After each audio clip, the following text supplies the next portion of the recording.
All right. Should we check Facebook, make sure everything's going all right with the lineup of the planets and satellites?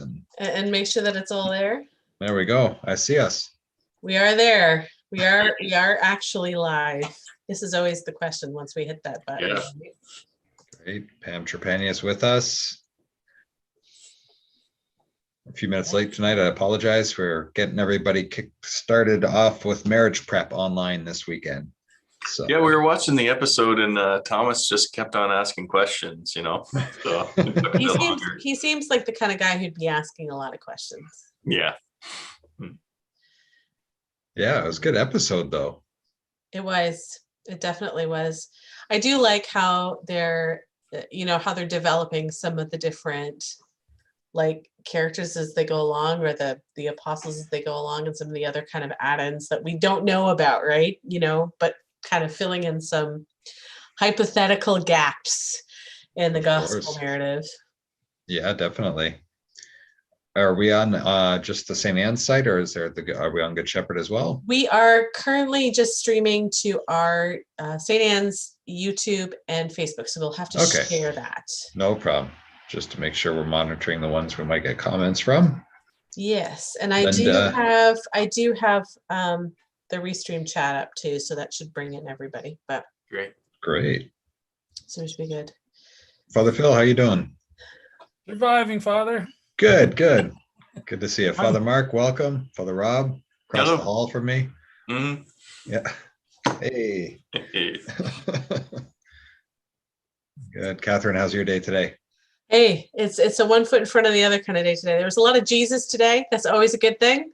Yeah. Right from the beginning with Mass, and then we had a Holy Hour in the middle of the day there, and we have now discussing the Chosen. So yeah, it's good when there's a lot of Jesus. Of course. All right, so episode 5 of The Chosen. What do you think of the wedding feast of Cana and the finding of Jesus in the temple? Yes, there was that there too. That was neat that both of those were connected. Father Mark, you mentioned kind of the Marian links there with that. Yeah, there's that link between Mary and Jesus, because this is what this episode basically is focusing on, the relationship between Jesus and his mother. And even the way he reacts to his mother in that beginning sequence of finding him in the temple, and the way he interacts with her. And then what we see at the wedding feast of Cana, again, that interaction with his mother and that, and how they have that, very close relationship. They have you can see that, you can sense it. Yeah, you definitely get the sense that when they're doing, this is jumping all the way to the end of the episode, of course, but they very much did the foreshadowing there of the fact that this miracle meant the beginning of his public ministry and therefore his death. And so they really kind of brought that whole piece together. And even in that kind of look there that they had at the very end where Mary says, please, where kind of just zones in, you kind of get the sense too that there's more, which I like, because there definitely was more that was not said, but that was understood between Christ and Our Lady. She knew that what she was really asking him to do was not just save the face, so to speak, of a couple at a wedding, but to start his public ministry, and therefore essentially start that walk towards the cross. Yeah, exactly. Pam mentions that they don't have to say anything, Jesus and Mary, just the gaze, right? That kind of, yeah. It is also, there's another thing that this episode is also pointing out, is they're drawing a very clear line between private miracles and public signs. And that makes that distinction in the dialogue more than once. So that's another thing that's being brought out as well. Yeah. Do we know if really the Gospels don't talk about any signs prior to the public signs, correct? Yeah. No. So, yeah, so that's interesting. Yeah, especially John's Gospel. Yeah, the first sign, you have the 7 signs kind of imitating the 7 days of the new creation, and that will unfold right up to the raising of Lazarus from the dead, and then Jesus's own death and resurrection. Yeah. And the wedding feast So of Cana that gets that really going. was kind of like the director's own kind of add in there a little bit in terms of that distinction or whatever. Yeah. So that's Yeah. interesting. And even when Yeah. Jesus puts his hand into the wine and it comes up, it made me think of the blood on his hands Yeah. on the cross, right? Just Mhm. like you're saying, that foreshadowing there is a powerful moment. Yeah. It's true. It's true. Oh, I'm got a notification still on. Let's get rid of those. Oh, Oh. and there again. I've got too many notifications. all my No. devices are on. Usually I'm so good about making sure that they're all off so they don't sound in. Pretty. Sorry about that, everyone. Well, Phil, do you have any things that struck you there from the episode? Yeah, there was a couple of things. One was new. There's always the line from Mary, and I think we all remember, we all understand it. Do whatever he says. Telling us to follow Jesus, basically. But there was another line immediately after or shortly after that caught my attention. If not now, when? And I think that's speaking to all of us. If not now Jesus, then when? It caught me by surprise. But I think it's an important, it's something important for us to keep in mind. It's interesting. Ozell, hearkening back to the whole Mary and Jesus interaction there. She said it was like a timer that started with the miracle at the wedding, which is really true. And then Marinita is mentioning how Mary is so aware and sensitive to other people's feelings. And really, they brought that out for Jesus as well, right? It's just that and there's a good piece of like, you get like humor amongst everyone as well, which is kind of fun. Oh, Anna mentions, Father Phil, that line stood out to her as well. Yeah. One other thing that caught my attention was the gaze. We early spoke about it. The gaze between the mother and Jesus across a crowded room.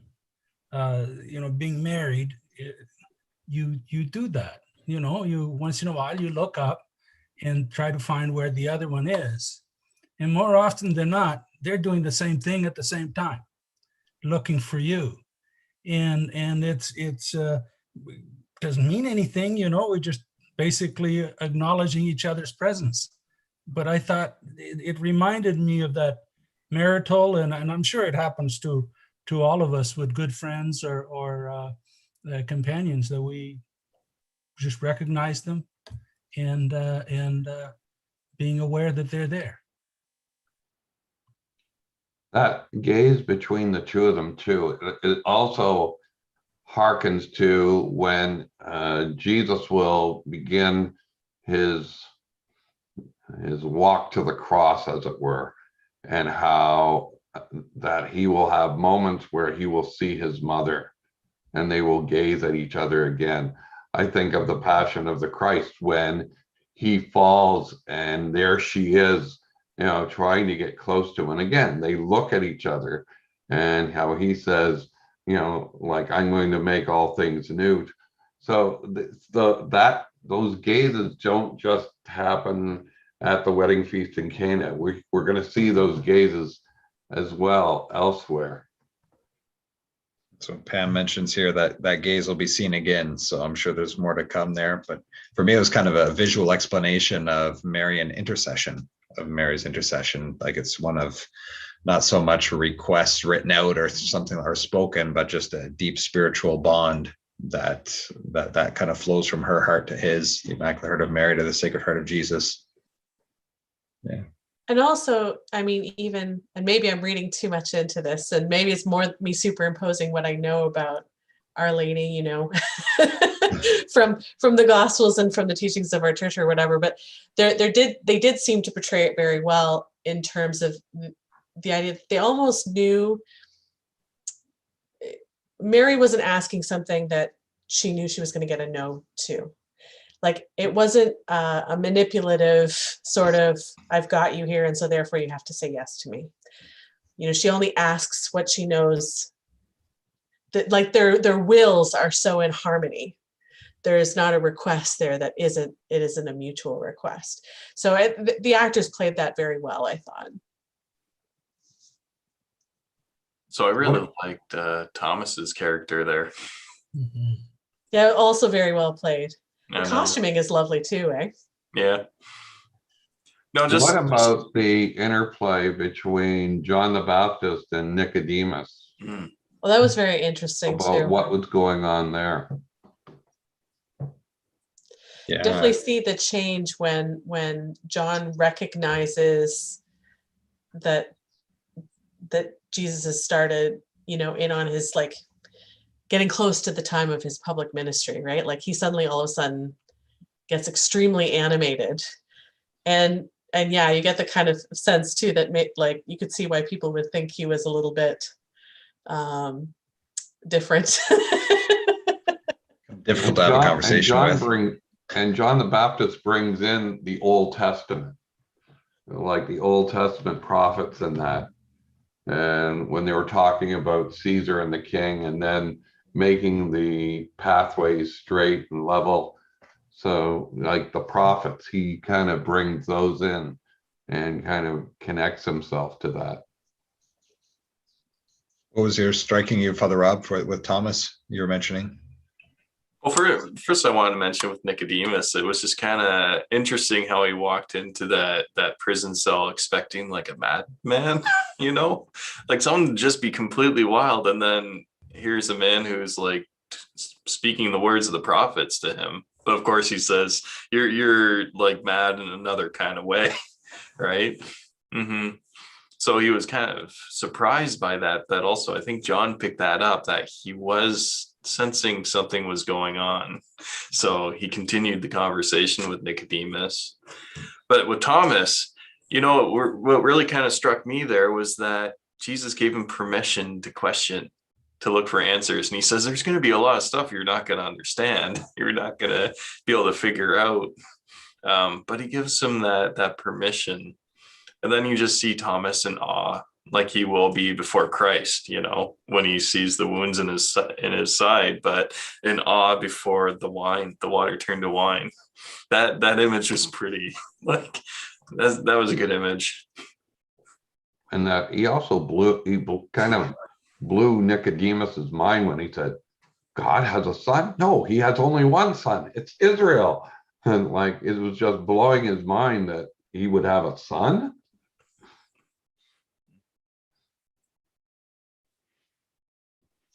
Yeah, definitely a lot there in this this whole episode, and interesting how the character of Thomas is going to unfold, and how he's going to be following Jesus now after this miracle, and yeah, just kind of at the end there, Thomas being told, you know, or whatever, just like be in the moment, just stop, you know, like and just take this all in. It's kind of because Thomas questions that he gains such a deeper understanding, you know, when he realizes, okay, this is Christ, and he come back from the dead, and he says, my Lord, my God, that most powerful statement, you know, he's because he doubts and because he questions, the next step is to gain an even greater understanding, it seems. One of the things I don't know if we caught, but there is the line that Jesus, when he's walking with his disciples on his way to the wedding, Jesus tells them that his mother is the most important and powerful person I know. Then Andrew says, isn't she from Nazareth? Is that wasn't in this episode, was it? It was. How did They're I miss walking that? when they're walking on the road to the wedding. To the Just wedding. after Peter and Andrew join in. I I wanted to admit- see a bit more of Andrew's dance moves there. He was noted as Oh, like gosh, a yeah. 4-footed donkey walking on hot coals. Like, that's a cool dance. Yeah. Definitely true. What would you call that dance move? Yeah, I'm just So- thinking there'd be a good title for that. Yeah.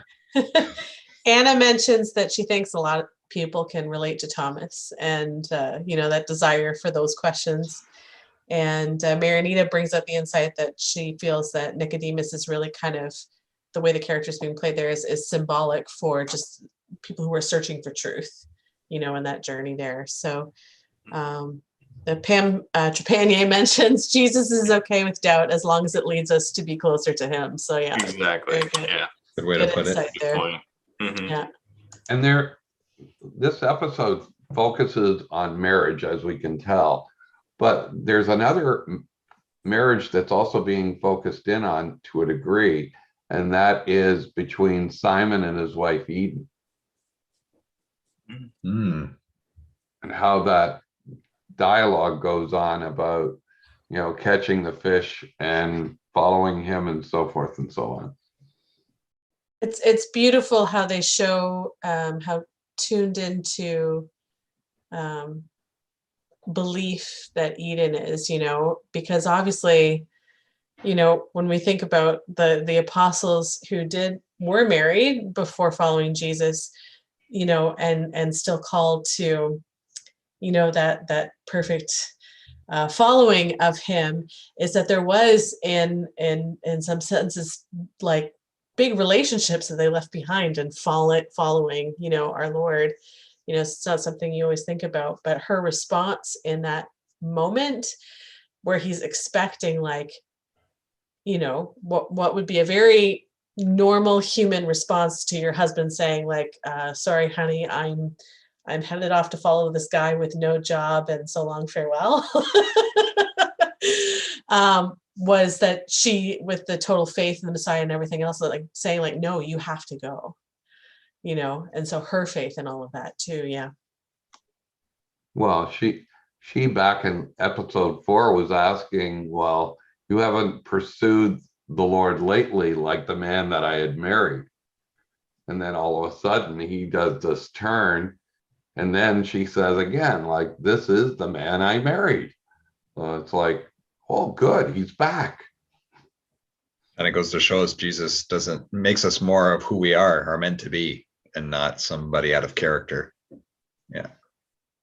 Yeah. I think Marinita mentions this. I think it's something we've all speculated to. We always wonder what happened to the apostles who were married to their wives after. Did they follow along? Were they part of the bigger group of the 72 disciples? They stay back and waited for their return. So kind of leaves us speculating that too. Great. Hopefully it gets people. I mean, my big hope with all of these is that it spurs people on to actually spend some of their own time praying with the scriptures, because I think you mentioned this at the beginning of our little chats, Father, that it really is kind of just a visual representation of spending time in personal prayer and meditation, and being able to read the Gospels, read a section from there, and then imagine the scene and place yourself in it, and in that space to allow God to speak to our own heart. Because I mean, that's the big thing going out from all of this, right? It's not just to be able to enjoy these shows, though they're great and they inspire wonderful things about it. I wonder how that was. But the reality is that kind of relationship that we're sort of seeing portrayed on the screen is something that our Lord really wants to have with each and every one of us. If we'll just take the time to kind of break up in the scriptures and just sit with him for a little while, So it's exciting to see what the fruits of all of this is. For sure. Yeah, well, next week we're taking a break there because we have our French town hall at 7 p.m. next Friday. So we won't be having an episode of discussion of The Chosen, but feel free for those who want to continue on with it. I'm sure you have that freedom regardless of continuing on with those episodes there. And so there won't be any of these discussions there next week, but pick it up afterwards. Awesome. So thank you. I mean, we've had looks like about 20 people or so who joined us for this evening. Thank you for joining us for the discussion. It's always great to see everyone, and for everybody who watches this afterwards. That's right. Have a great evening. All right. Good evening. Bye, everyone. If you watch this tomorrow morning.